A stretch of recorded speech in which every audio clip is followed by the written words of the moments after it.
je crois.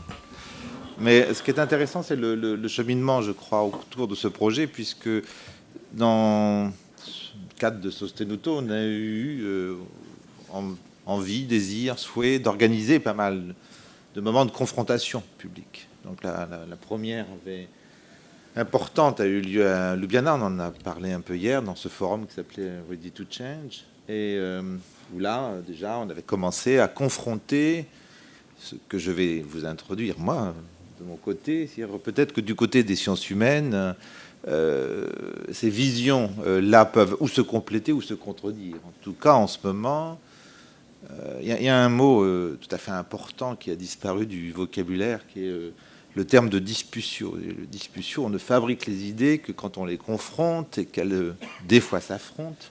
Et il était donc important de créer du disputio, ce que maintenant on appelle faire débat, en lavant peut-être le sens profond qui est que la politique se fabrique dans le disputio et pas tellement dans le débat. Donc on a commencé ce disputio à Ljubljana, puis tu as représenté une démarche de ce travail à Paris, et puis là nous arrivons à quelque chose qui commence qui a profondément changé. Au regard dans cette discussion, on a essayé d'introduire d'autres éléments, d'autres façons peut-être de regarder ce que pour certains apparaît comme un envahissement de cette question d'innovation. C'est-à-dire que pour quelques auteurs aujourd'hui ou quelques chercheurs en sciences humaines, je pense qu'on est bon pour un nouveau Larsen, non c'est bon celui-ci. Pour certains chercheurs en sciences humaines ou pour certains analystes des sciences politiques, l'innovation ou l'envahissement de ce terme d'innovation est plutôt un effet masquant, en fin de compte, d'une difficulté à peut-être penser politique. C'est ça, non? Voilà. Alors, vous savez, l'innovation technologique ne nous a pas tellement intéressés dans ce, dans ce projet. Nous étions très centrés sur l'innovation sociale et économique, ce qui peut-être veut dire que nous ne savons pas tout à fait maîtriser la technologie. Mais, donc oui, l'innovation, cet effet innovant, ou cet effet, ce recours à ce terme d'innovation est vraiment un envahissement. Hein. C'est-à-dire que lorsqu'on regarde la littérature européenne aujourd'hui sur la culture, elle ne se pose qu'au regard de soutenir les capacités d'innovation, développer l'avantage compétitif, etc., etc. Et que donc cet effet-là, peut-être masquant, était intéressant. Il était intéressant d'aller voir ce qu'il masque. Alors, donc, nous avons la lourde tâche, essayez en tout cas dans ce tome 2 qui vous sera distribué tout à l'heure, d'essayer de voir ce que d'autres regardent de façon différente, des fois, effectivement, dans un terme de controverse, hein, au terme des choix qui sont là. Alors, hier, on a cité beaucoup de grands hommes, en oubliant que peut-être notre culture, pas en oubliant, t'es derrière, mais que dans nos grands hommes, nous avons quelques grands hommes qui ont essayé de penser la société, entre autres. Alors, je vais me référer, parce que je crois que c'est ce qui a structuré théoriquement, même si vous allez le voir, nous n'y faisons pas référence, théoriquement, notre approche dans ce livre, qui n'est pas vert, qui n'est pas gris, qui est donc mauve, de penseurs assez, je crois, déterminants aujourd'hui, où nous fournissons des éléments pour redéfinir les politiques culturelles ou peut-être changer notre approche des politiques culturelles. Donc être dans cet espace d'innovation politique. Puisque ce qui est apparu en fond dans ce projet, c'est que nous sommes partis de l'évidence qu'il y avait innovation sociale et économique pour arriver au fait qu'il faut de l'innovation politique. Donc c'est un cheminement un peu long, mais nous y sommes arrivés. Donc qui sont ces deux penseurs, en tout cas deux œuvres qui nous permettent de peut-être mieux saisir les perspectives culturelles qui pourraient s'ouvrir. Le premier est un Français, alors donc je suis français, on doit parler de sciences humaines, de parler français, déjà c'est assez conceptuel, mais le confier à un Français c'est dangereux, donc j'espère que je vais être clair. Le premier est, je crois, assez oublié, mais dans ce réservoir qu'on convoque là depuis hier, de dire notre façon d'être au monde est différente, on a une histoire, on a une mémoire, c'est Michel Foucault, et je crois que Michel Foucault est assez intéressant aujourd'hui, hein, quand il nous dit qu'il faut regarder ceci avec un système de pensée solidaire, c'est-à-dire qu'il faut développer des axes de pensée de manière solidaire, qui nous permettent de penser le rapport au présent. Et le rapport au présent, on voit que dans le monde culturel, on n'a pas mal de difficultés dans ce rapport au présent. On a un présent qui n'est... le monde est globalisé et on a beaucoup de mal dans ce secteur culturel à comprendre ce monde globalisé, hein, puisque on est dans un secteur qui est quand même extraordinairement eurocentré. C'est une réalité. Je crois que dans l'espace même, on n'y échappe pas, et qu'il est difficile même de penser ce présent dans un territoire sans voir sa connexion avec ce monde globalisé. Et c'est pas notre fort.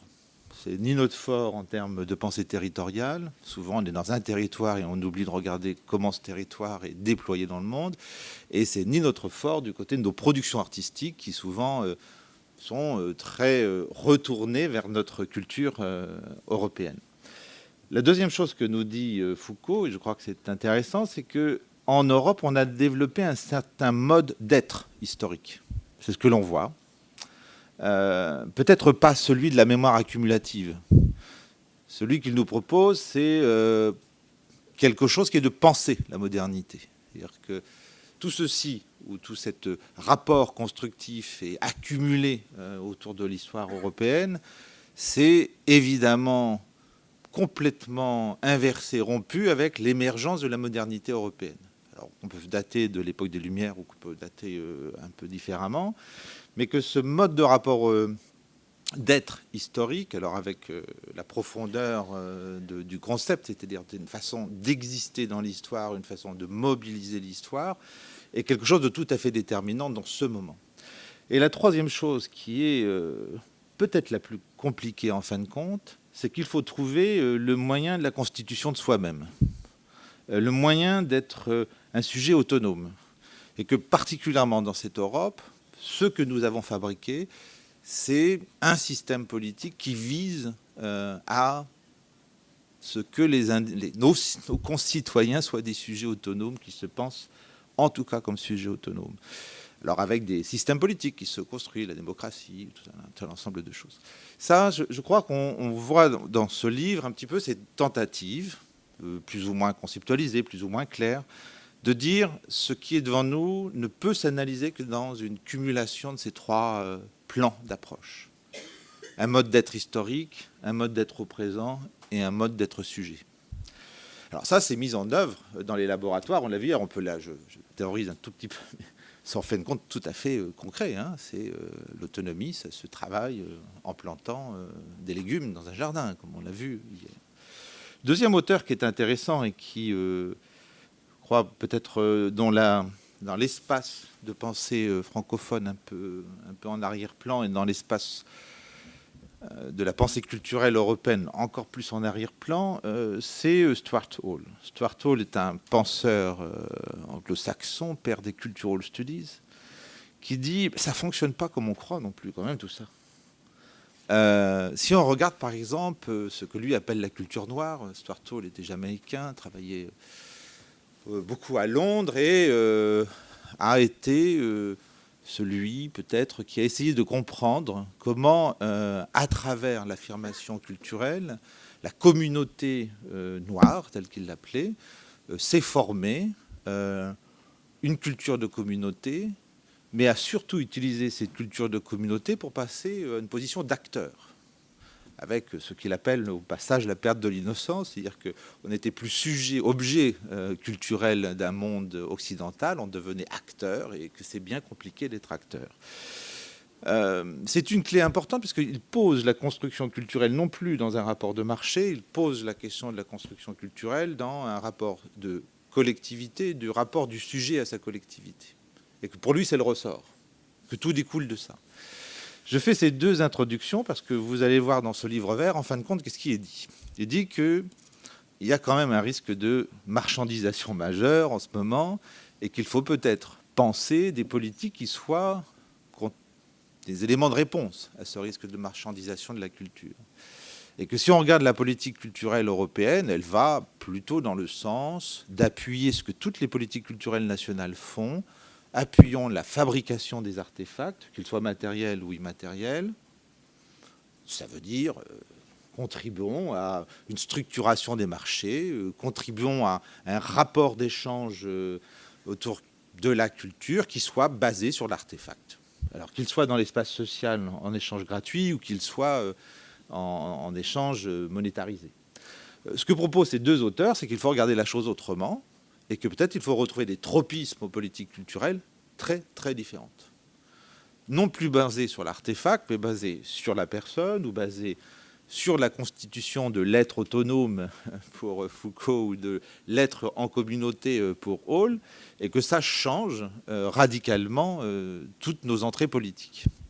Alors ça a été des débats intéressants dans Sostenuto, parce que c'est là où, en fait, quand c'était intéressant, est-ce que la politique culturelle européenne, ça sera de faire du soutien à l'innovation technologique et à la culturation des produits, ou est-ce que la politique culturelle européenne sera quelque chose qui ira fabriquer de la valeur et orienter vers de la valeur. Donc nous avons quelques auteurs. Certains ont eu une petite controverse des fois. Donc le premier examen passe par une traduction de ce grand débat théorique qui traverse quand même, là, ce que j'ai fait est absolument terrible. J'ai dû résumer en 10 minutes à peu près 2 siècles d'histoire de la philosophie, donc c'est un peu court, je l'avoue. Donc le streaming ne doit pas être diffusé dans les écoles de philosophie, s'il vous plaît. Mais un premier débat qui est celui de peut-être refonder une politique culturelle européenne sur la question des droits. Grand travail commencé au Conseil de l'Europe, la question des droits culturels, comment par cette entrée-là, nous pouvons rentrer dans quelque chose d'autre, quelque chose qui est garantie d'espace de liberté de construction de la personne, garantie peut-être d'un rapport social différent. L'école de Fribourg, c'est connu, a beaucoup approché ceci. Tout à l'heure, je pense que Jordi, tu parleras certainement à travers l'agenda 21 pour la culture de cette entrée-là. Je pense que c'est dans l'alternative à la vision soutien économique à la culture que développe aujourd'hui l'Union, c'est une des premières voies. La deuxième, c'est celle que j'évoquais, qui transparaît ou qui structure un peu la pensée d'un groupe qui est un groupe barcelonais, travaillant plutôt sur la question des communautés s'organisant à travers les nouveaux médias, la question des échanges, cette vision de l'acteur s'émancipant par sa communauté, mais une fois qu'il est émancipé, créant de nouveaux sens sociaux. C'est donc un article de Simona Levi et de... J'ai oublié le deuxième auteur, excusez-moi. De Simona Levi, qui décrit, je crois, pas de manière théorique, mais très concrètement, comment ce rapport autour d'une construction ou d'une politique culturelle basée d'abord et avant tout sur la pratique et l'émergence de la communauté personnalisée ou de ce rapport dialectique fort entre la communauté et la personne se constitue. Et puis, troisième approche, c'est celle que tu viens de faire, c'est-à-dire comment tout ça, c'est notre objet aujourd'hui, entre une vision économique, une vision socio-économique, puis politico-socio-économique, et puis peut-être des choix de regarder la personne de manière différente et de la manière comme être, pose une grande question aujourd'hui sur cette politique culturelle européenne au regard de ce chantier des valeurs. Quelle voie doit-elle suivre? Et peut-être beaucoup d'inquiétudes, en fin de compte, inquiétude vigilante, pas une inquiétude de plainte, mais une inquiétude au regard peut-être d'une vision actuellement européenne, en tout cas de traduction de la politique européenne, qui peut-être est très très loin dans ce moment de la prise en compte du présent. Deuxième partie, il faut trouver des modes opératoires. Ça, c'est très bien, tout ça est important, mais comment faire? C'est-à-dire qu'il faut qu'on change de modèle. On le sait à peu près maintenant. Quand même, on a un modèle de rapport à la consommation qui doit changer, un rapport à la technologie et surtout aux rapports sociaux, aux modifications des rapports sociaux, aux modifications des rapports de production à l'intérieur proposés par ces technologies qui nous induisent ou qui nous conduisent à réfléchir à un changement de modèle. Alors là, deuxième envahissement, c'est la question du développement durable et maintenant du développement durable humain. Et puis, je crois qu'il y a aussi le développement durable culturel humain ou humain et culturel Donc je ne sais pas, le prochain va encore avoir un titre. Ce qui fait, je crois, alors là, c'est un autre indice, c'est qu'au fur et à mesure qu'on rajoute un mot, on se dit qu'il doit y avoir un problème quand même. Parce que si on est obligé à chaque fois de rajouter une petite strate, on va voir le développement humain, culturel des régions de je ne sais pas quoi et de la citoyenneté. C'est bien que le mode opératoire aujourd'hui nous échappe. La façon dont se fabrique la politique aujourd'hui nous échappe. Elle se fabrique par le politique dans un sens classique du terme, mais elle se fabrique, pour reprendre le mot d'un chercheur français, elle se fabrique aussi latéralement maintenant. Elle se fabrique par, non pas cette vision, là aussi très européenne, du top-down, du bottom-up, mais quelque chose d'autre est en train de se fabriquer. C'est-à-dire un rapport des communautés au niveau latéral qui amalgame, fait des idées, fait des projets, structure tout d'un coup un courant dans une société.